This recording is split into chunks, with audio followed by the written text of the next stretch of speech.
Tiny house considerations is back. If you're getting serious about tiny house living, then I'd like to invite you to join me and my co-teacher, Lynna Menard, in an 8-week online course where you will delve into planning your tiny house from the trailer or foundation all the way up to the roof and everything in between, with a small group of students and me and Lynna as your guides. This is the most comprehensive training that I offer for planning and building a tiny house, and students are really loving it. You can learn more about tiny house considerations at thetinyhouse.net/THC. Again, that's thetinyhouse.net/THC, which stands for Tiny House Considerations. Class starts on October 5th, and we meet every Thursday for 8 weeks. By the end of the course, you will have filled out your tiny house decisions workbook, picked your appliances, developed a budget, and potentially even started laying out your tiny house. You can learn more at thetinyhouse.net/THC. To learn more and join us for the fall 2022 edition of Tiny House Considerations. I hope to see you in class. It's funny you mentioned groceries. That's one of the biggest logistical headaches that we have. There's so much that gets easier about life whenever you go tiny, but then with the addition of floating, that's one of the few things that's gotten really difficult is getting groceries. Welcome to the Tiny House Lifestyle Podcast, the show where you learn how to plan, build, and live the tiny lifestyle. I'm your host, Ethan Waldman, and this is episode 231 with Sarah and Brandon. This has got to be one of the most unique tiny houses and most unique tiny house living situations that I've ever seen. And Sarah and Brandon are gracious and open guests who really share the why and the how of how they're living. And I'll just give you a little preview. They live in a 225 square foot tiny home on floats in the middle of a lake in North Carolina. They are fully off grid. They have no cell phone service. Everything is accessed by boat. And it just seems like the most beautiful and peaceful lifestyle that I've seen in a long time. I asked them all the questions like, what are the legalities of living like this? What are the costs? And you will be shocked at how low the costs are. What happens when a storm hits? What happens to the gray water? Everything. It's a really unique conversation, and I truly hope that you give it a listen because Sarah and Brandon are just wonderful guests. All right, let's do it. Tiny house considerations is back. If you're getting serious about tiny house living, then I'd like to invite you to join me and my co-teacher, Lynna Menard, in an 8-week online course where you will delve into planning your tiny house from the trailer or foundation all the way up to the roof and everything in between, with a small group of students and me and Lynna as your guide. This is the most comprehensive training that I offer for planning and building a tiny house, and students are really loving it. You can learn more about tiny house considerations at thetinyhouse.net/THC. Again, that's thetinyhouse.net/THC, which stands for Tiny House Considerations. Class starts on October 5th, and we meet every Thursday for 8 weeks. By the end of the course, you will have filled out your tiny house decisions workbook, picked your appliances, developed a budget, and potentially even started laying out your tiny house. You can learn more at thetinyhouse.net/THC. To learn more and join us for the fall 2022 edition of Tiny House Considerations. Hope to see you in class.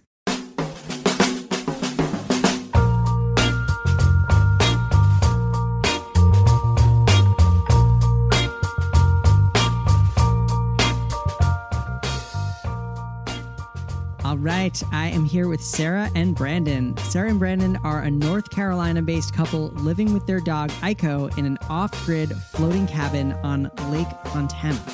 They bought and fully renovated their 225 square foot tiny home on floats about a year and a half ago and have been living on it full-time ever since. They created a YouTube channel, Keeping Afloat with the Joneses, to document their renovations and unique lifestyle on the water. Sarah and Brandon, welcome to the show. Hey, Ethan, thanks so much for having us. We're happy to be here. Yeah, thanks a lot, man. We are happy to be here. Yeah, really excited to have you.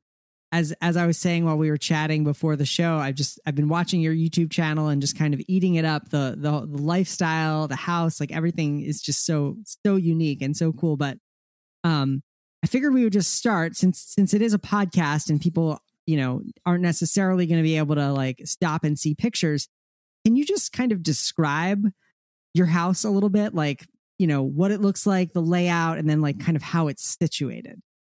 Yeah, sure. So, like you mentioned in our little intro there, it's a 225 square foot interior build. It's more or less a rectangle, and we kind of have it set up very open concept. So, Mm-hmm. we don't actually have any doors inside. It's all pretty continuous with a couple sort of dividing walls between the bedroom area and the bathroom area. But we do most of our living in a general kind of living room slash kitchenette slash breakfast nook room. And then back behind that is our little bed nook area. And then back behind that is the bathroom. And then on either side of the house, we have some rectangular docks that total about 500 square feet as well. And then a little small covered porch in front of the main house structure. So if you can kind of picture that. Yeah, totally. And I mean, the thing that I find incredibly striking about it, especially like when you're not expecting it, is that it's essentially floating in the water and it looks like it's connected to the land just by like two ropes. They're just like very prominently there, kind of reaching out onto the land. Yeah, that's exactly right. I think Brandon could probably do a better job than me explaining the kind of anchoring situation. The house itself, it's anchored just like any boat that would be on a mooring, Mm-hmm. and we are tied to the banks in the back of the house, and we adjust the boat forward and backwards. Our lake drops 65 feet a year, so it's a constant battle with the up and down. Mm-hmm. But mainly the difference in this tiny home, luckily enough, we're on water. We focus most of our square footage is outdoor space, and our living space is half of what our outdoor space is. Yeah, you have two really expansive decks on either side of the house, and it looks like I'm guessing you do a lot of outdoor living, weather allowing. Yes. Yeah, I think the first tiny home, if you want to call it, I lived in was a 26-foot sailboat for about 3 years, and everybody asked, "How do you live in there?" And I would always look at them and laugh and say, "I actually sleep in here. I live out here in these woods." Yeah. So that's kind of like what we're doing with this tiny home. It's a lot nicer than a small sailboat. Totally. Well, I want to get like I have a bunch of questions about all the various systems in the house, but I was curious first to just hear about, how you ended up in a floating house or a flouse, as you call it on your YouTube channel, which I like. Yeah, gosh, there's so many names for a house or houseboat, flouse, floating cabin.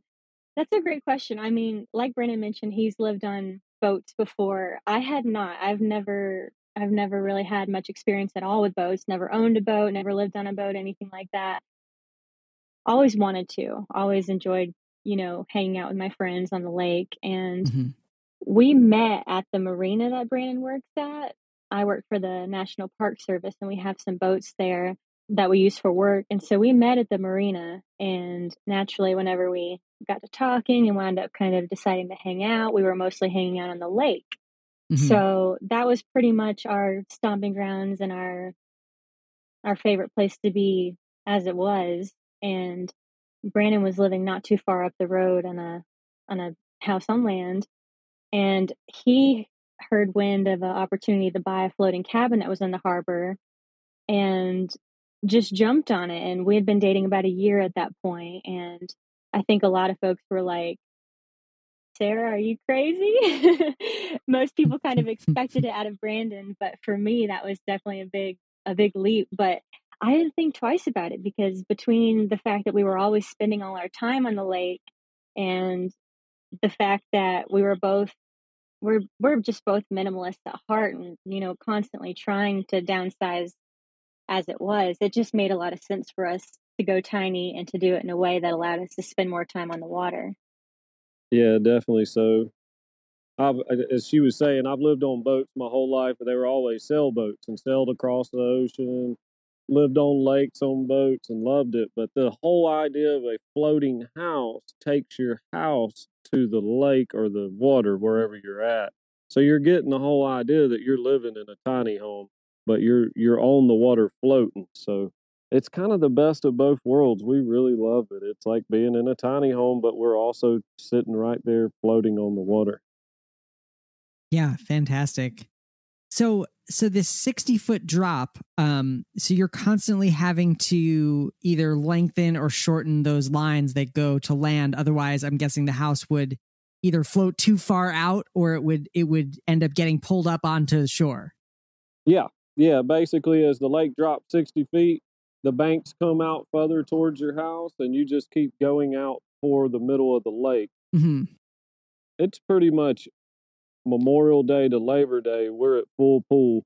After Labor Day, the lake starts dropping, and when it drops, it takes it about 2.5 months to drop that far. Mm-hmm. So it's, a downhill battle going down, which is simple. It's just pull it out. Yep. It's when we're in a temperate rainforest, so it could come up 40 feet in 2 days, or it could come up a foot every day or two. So when we get into springtime is when we really get in the battle of keeping everything perfect. Yeah. So is there an anchor as well? There's no current. Yeah, there is. Oh, I didn't hear what you said. Sorry. That's okay. I was just asking, so you got the 2 lines to shore and then there's an anchor as well, right? Yeah, I set 10,000-pound block because we're in 300 feet of water. So to properly anchor in 300 foot of water, a 7-to-1 scope, you're at 2,100 feet of line. That's impossible. So what we do is I take 10,000-pound concrete blocks and drop them down in about 200 foot of water and hook stainless steel cable to them. And it's a pretty foolproof way not to go anywhere. No, that anchor's not going to drag anywhere. No. No, you'd much sooner break the cable than you would drag the anchor. Yeah. Are there storms? What's it like when you get a really windy storm and the lake has waves on it? Or does the lake get waves on it? Yeah, we get that question a lot, actually. We definitely get storms. And like Brandon was saying, we're in a temperate rainforest, so we get quite a lot of rain. And generally when it's raining, it's more of a thunderstorm than just like a shower. So we get storms a lot. And especially in the winter, the wind tends to be incessant. I mean, it's very steady, 20 to 30 mile an hour winds with, bigger wind gusts up to like 50 or 55. So it can definitely get choppy out there. But I will say that being on an actual like house that has a flat foundation instead of a boat, which might have like a V-hull, we're a lot more stable. We don't rock as much. We kind of move around side to side as much as our back lines will allow us to, but we don't, rock back and forth as much as you would on, for instance, a sailboat or something like that. It's really not too bad. For us, since we've been on that water for a year and a half, we've seen 3 water spouts come through. We've seen 70-mile-an-hour winds sustained for 15 to 20 minutes. Wow. We've seen some pretty good storms there compared to coming off the ocean. At least when you're on the ocean, they're coming. They're usually fronts coming in from out west. You got 4 or 5 days to prepare. Ours are always just pop up, bam, there they are, and then they go. We just had one 2 weeks ago that took out all the power lines at the resort we're at. They were out of power for almost 4 days. We see some pretty wild storms. And our bigger boats, when I anchor them in the harbor, they actually break those stainless cables in half. Wow. A lot of the bigger houseboats. Wow. But yeah, we get storms, waves, all of it. What are the legalities? What laws are governing a houseboat? Well, you fall into DNR. You still have to have it registered as a vessel. You can't really find an insurance company to insure you because here it's not a boat and it's not a house. It's a floating house. So they'll insure a manufactured boat, but no one will insure these things. You're bound by law with TVA because it's a TVA lake. So you're under their rule of all septic has to go into a tank and be pumped. You can't have any more styrofoam under these boats helping float them. It has to be encapsulated foam. The electrical has to be ran right. If you have electricity from shore, which we don't have that. We live off solar power. But you still got laws governing you. It's not the Wild West, but it's not that bad to deal with. No. Do you have to pay rent? Oh yeah. Our rent cost us about $1,800 a year. It's pretty tough. We pay it. It's not too bad. And is that essentially like a mooring fee? Yeah, exactly. It's a mooring fee, and it provides you with a dinghy dock to get your boat from that boat to your houseboat. And since I've been at the marina, I wrote a grant with the North Carolina Wildlife. So when we pump sewage, the government actually helps pay for it instead of the customer paying. And it's kind of an incentive to keep the lake clean. So our sewage only cost us $5 a week. Normally it would have cost us anywhere from $50 to $90 a week. So that's a lot less of a bill there. But yeah, the rent, $1,800 a year. The first of the year we save up all year, and we just pay that big rent, and we go with it. Yeah. Whew. So how far is it? Because you mentioned the marina, and I'm assuming that's kind of where you get in and out of the water. How far is it from your house back to the marina? It's really not far. It's probably only like a quarter mile tops, but the whole way, of course, is a no wake zone because of all the houses and the boats. So, if you were just wide open going there, it wouldn't take but 45 seconds, but it takes about 5 minutes to get there if you're driving respectfully. Okay. And so any time you go to land, like to go grocery shopping or to get supplies or anything, you're jumping in the dinghy and you're kind of motoring over to the marina and getting out from there. Yeah, that's exactly right. And our cars are parked there on the ramp at the marina. So it's funny you mentioned groceries. That's one of the biggest logistical headaches that we have. That's one of those things, where there's so much that gets easier about life whenever you take a lot of the complicated things out of it and go tiny. But then with the addition of floating, that's one of the few things that's gotten really difficult is getting groceries. Because a lot of times we'll go get the groceries, unload them from the car into a golf cart at the marina, go from the golf cart to the boat, then from the boat to the house. So it's a lot more involved than just unloading them straight out of your car into your house. You got to be a little more strategic about not buying like the Costco sized toilet paper. Oh, and if it's raining, just forget about it. What a headache. Right. No wet groceries. Oh yeah. So, you mentioned sewage I was kind of thinking before the interview, I was like, what a great application for, compost toilets. If you care to use that way, you don't have like tanks to pump out that are full of, black water. But what happens? What kind of toilet does the house have? Because, this is a tiny house show. So everyone has to know about the toilet. Of course. And then also, what about the gray water and like can you walk me through the process for how you deal with those things? So the toilet we own would be a macerating toilet that's for a vessel, and it grinds it all up and it goes into a holding tank. Same with the gray water, which we use water saving shower heads, water saving sink. That way we're not piling up a bunch of gray water in our holding tank. The composting toilets are great. I had one of those when I lived on the ocean. Probably one of the best things I ever owned. Only issue that I had with a composting toilet was you always have to get rid of your number one. Yep. Because it doesn't do anything with it. They make a bunch of great composting toilets where you can exchange a 1 gallon water jug, and then you can take that and pour it in your toilet, your garden, whatever. Worst problem I found with those was the smell. Not from the number two, but from the number one, the smell of the vinegar. Yeah. And if you just add sugar packets to it, it kills that odor. Best thing I've ever found in my life. But yeah, I think the composting toilet is 100% the best thing I ever owned. For our application where we are, we just it all goes in a holding tank and we pump it out. Everything goes through a plant. So for the pump out, do you bring the house to the pump out station, or does a pump out like boat come to you to pump it out? It's a vessel that comes to us. We get pumped out in our harbor. They have to pump out on all the lakes to it. Okay. If we could drive the house, we would drive it over there, but we don't. It doesn't have a motor.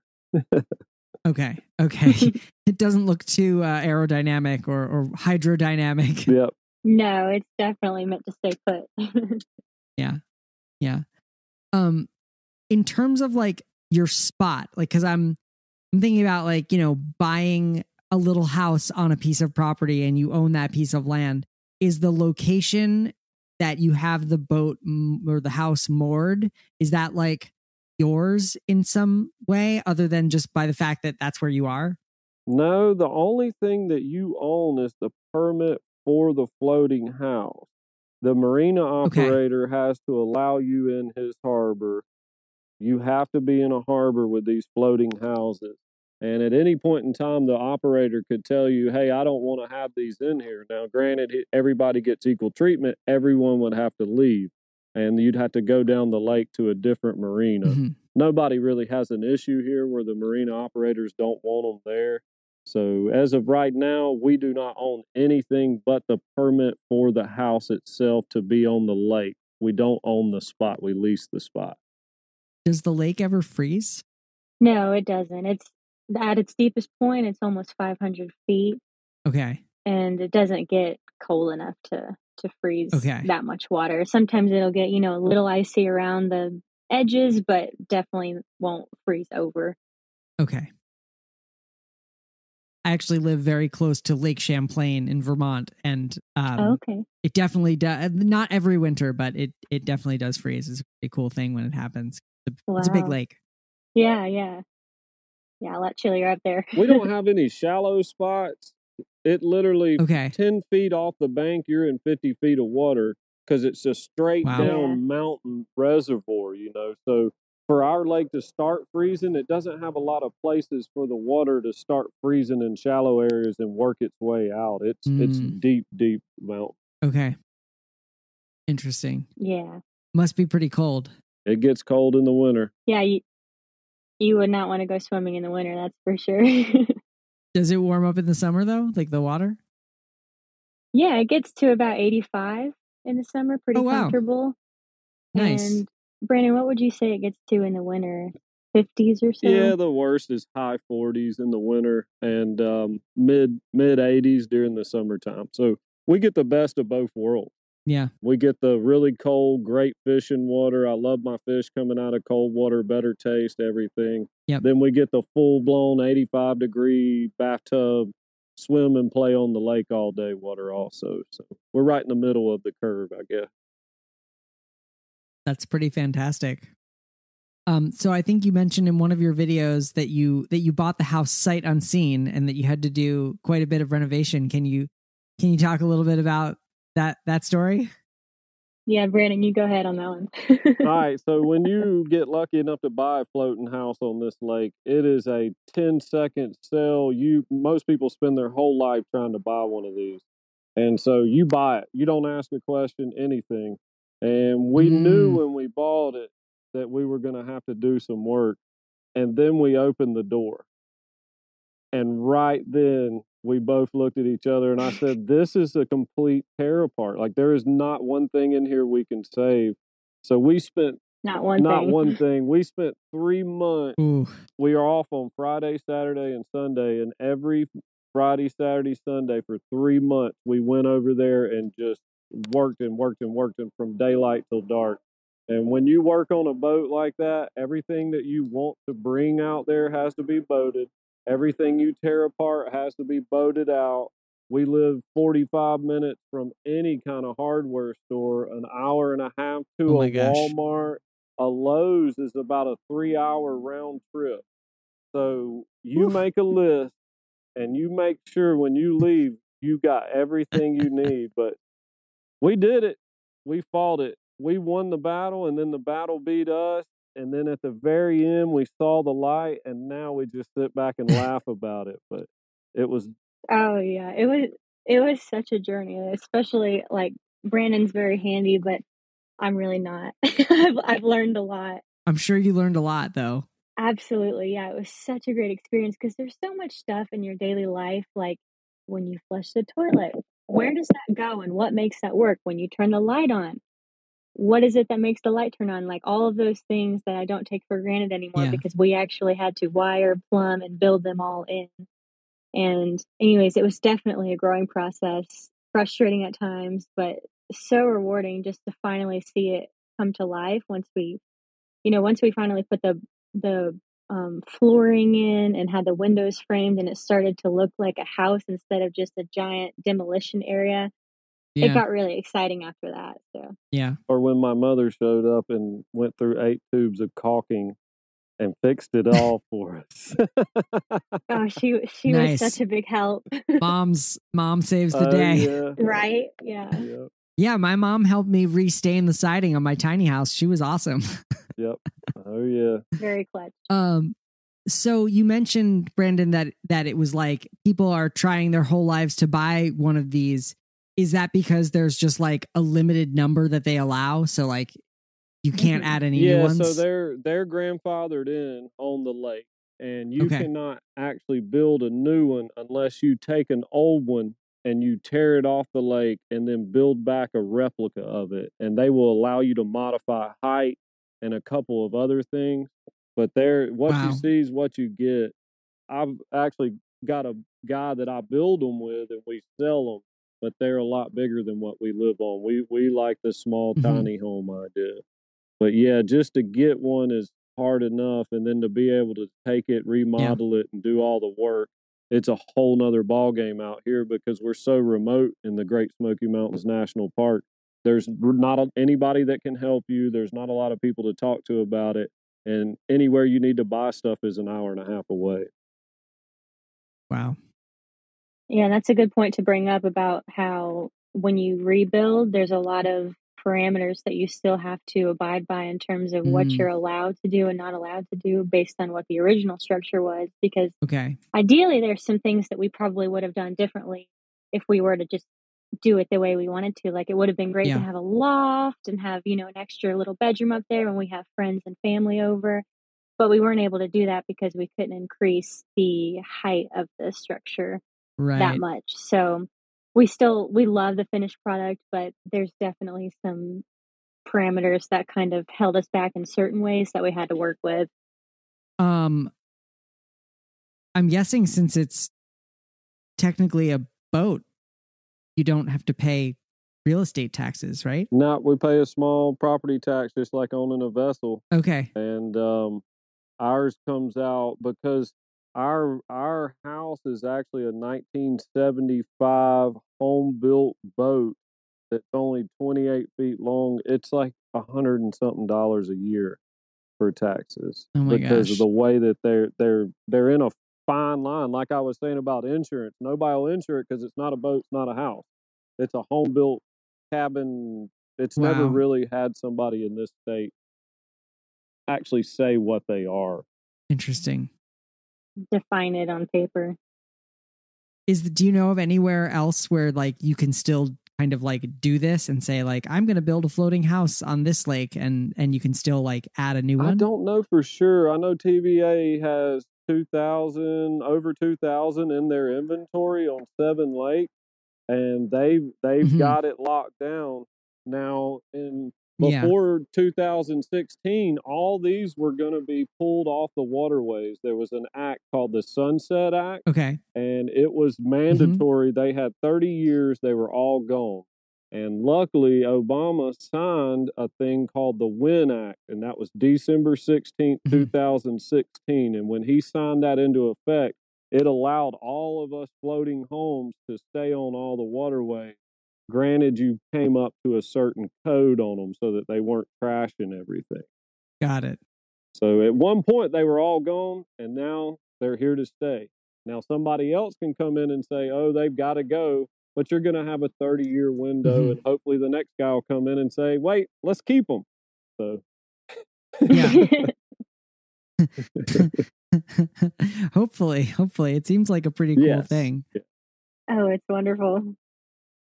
How has your lifestyle changed since moving into the water? And you feel free to answer that like as broadly or specifically as you want. I'm guessing like your costs of living have gone down quite a bit. We do not. Yeah. We went from wondering how we were going to stay together because we argued so well to we literally laughed about it. We're like, we really don't ever even argue anymore. It's so funny because we have such a simplistic lifestyle now. There's all the other stuff's gone, but we were joking about it today, weren't we? We were, yeah. I think that has a lot to do with tiny home living in general. Just, whenever you have conflict and things like that, you have to handle it. Where are you going to go? And especially when you're floating, I guess you could boat away somewhere, but anyways, swim to shore. Right. Yeah. Well, we've just had a lot of fun and really found our groove since we've started living out on the lake, nice. both because it's a tiny living situation and because of the peacefulness that's surrounding us, I think. And I feel like, our bodies have a certain level of rest, your nervous system does. And I didn't realize that I just really wasn't truly resting before, because I feel like I have a whole new level of, baseline on my nervous system now, even just when I look at things like my resting heart rate and, my stress levels numerically are so much lower because I think because of the scenery that surrounds us, no doubt, but also because of the very simplistic lifestyle and the very like close knit kind of connection that we have with the water and the mountains around us in a very like tangible way. It's just so great. It's, even things like washing the dishes, you're looking out the window and you're seeing this picture out of a postcard, and I just feel so grateful and happy even in the most mundane of things. So it is quite a beautiful setting. Yeah. It brings you to the point where you're living cheap, very, very cheap, to save money to be able to go places and do all kinds of stuff. And at the end of the day, you're at the place you want to go and do the stuff. Yeah. And we leave like once a month. That way we can remember where we came from. You can climb the highest mountain every day, but it'll get old to you. So you got to go away to remember what you have, is what I always try to say. Yep. But yeah, we live it. Yeah. We live on vacation. So we saved all the money, but we go home to have our vacation, I guess you would say. Yeah, every time we go anywhere else, we always just find ourselves being like, oh, I can't wait to go back home. Can't wait to get home. Did you change your careers at all? I did. I did. The tiny home wasn't really a career changer for me. But coming here to this area was the start of my career change. I spent 16 years in nuclear power and chemical weapons and worked all over the world. And the stress of it got so much. I said, I'm going back to Fontana Lake. I'm going to go back out there where the telephones don't work. There's no TV. There's no outside anything. And then slowly I just crept into the best spot I could have been in. But definitely career change to come back out here for myself.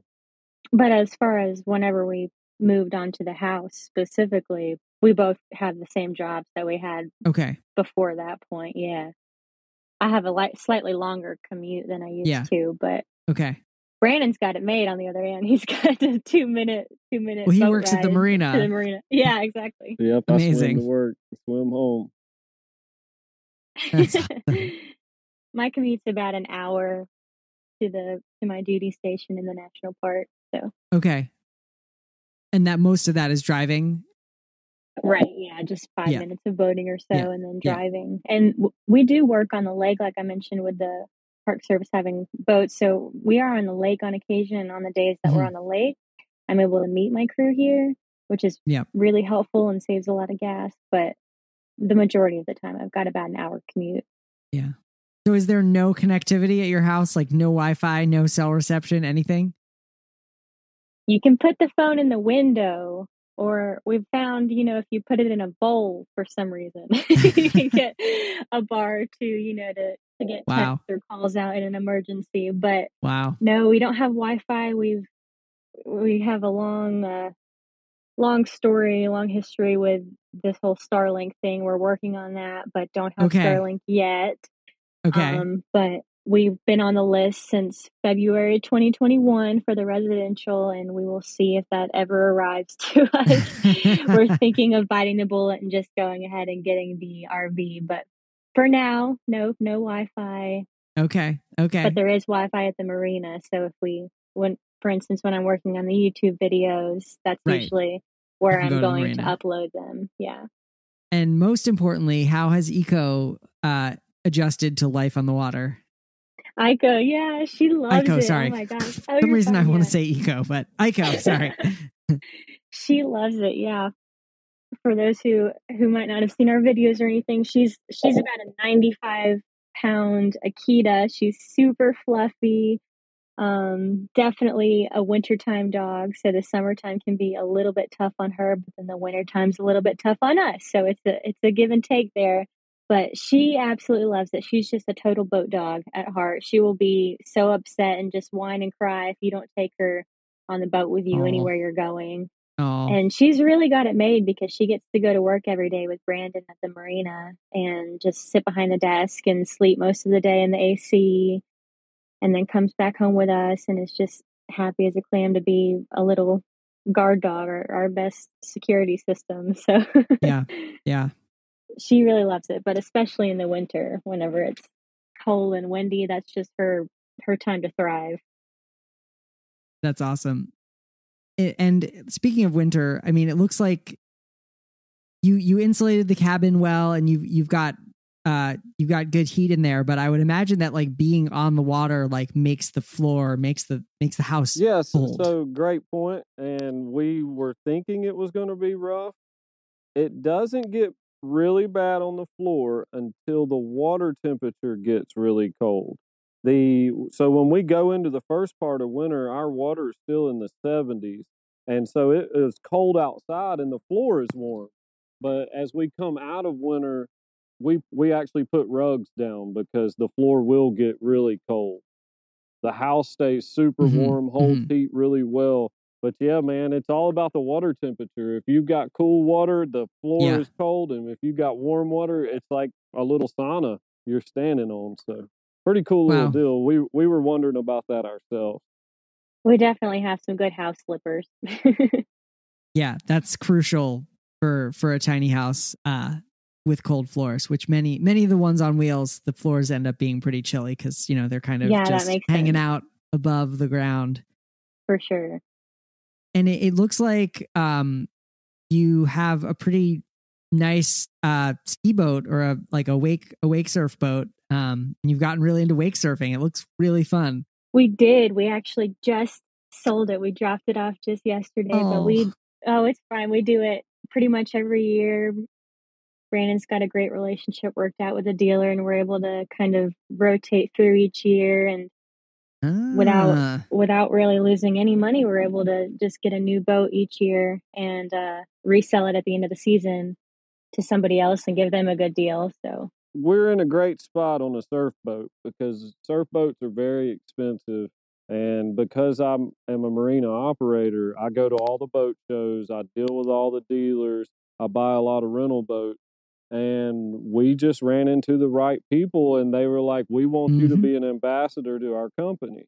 So every year we get a new surf boat at the beginning of the year, and at the end of the season we sell it. And so it's always a trade. We don't really put a lot of money into the boat, and it allows us to have something super nice and not actually be making the solid payments and own it. It's probably the best deal ever.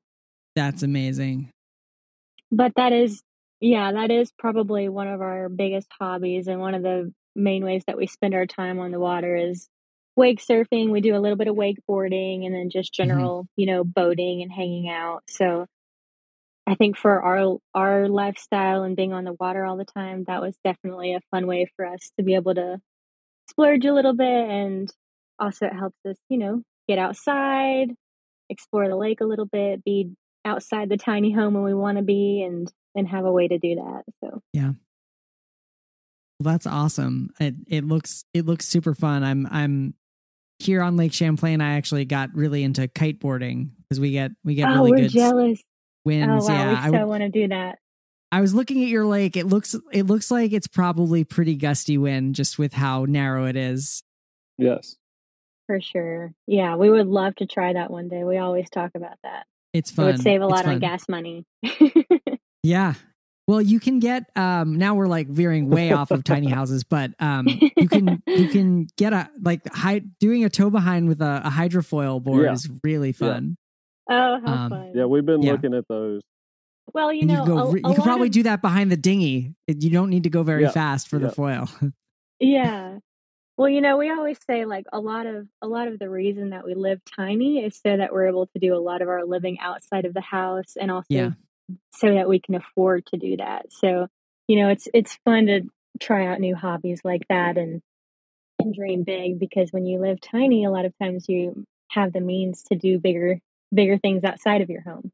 So yeah. Well, this has been so great. I was curious, are there any resources like books or YouTube channels or really anything that you can share with our listeners who are maybe interested in this kind of lifestyle, or things that helped you along the way, like finding or buying or renovating the house or anything like that? Well, obviously we have our own YouTube channel, of course, and we like to share lifestyle stuff, but also a lot of our renovation processes and some of the biggest questions that we get asked a lot, some more in-depth explanations to those. So that would be fun to check out. We actually haven't found any other channels or Instagrams or anything like that of folks that have floating homes. We do follow a lot of people on sailboats and that have houseboats and things like that on YouTube mainly. But, it is kind of like a very small niche that we're in, where it doesn't seem like we know a lot of other people that are doing something like that. So that's kind of fun, but cool. We would certainly be open to finding more of that ourselves. Nice. Well, you can write the book on it. We're trying, I guess. Well, Sarah and Brandon, thank you so much for being guests on the show today. I'm just fascinated and really enjoying following your Instagram and your YouTube channel. So thanks for coming on. Thank you so much for having us. This was really fun. Appreciate it. Thank you so much to Sarah and Brandon for being guests on the show today. You can find the show notes, including a complete transcript, a YouTube tour, and a couple other video links and photos of Sarah and Brandon's unique floating house at thetinyhouse.net/231. Again, that's thetinyhouse.net/231. Well, that is all for this week. I'm your host, Ethan Waldman, and I'll be back next week with another episode of the Tiny House Lifestyle Podcast.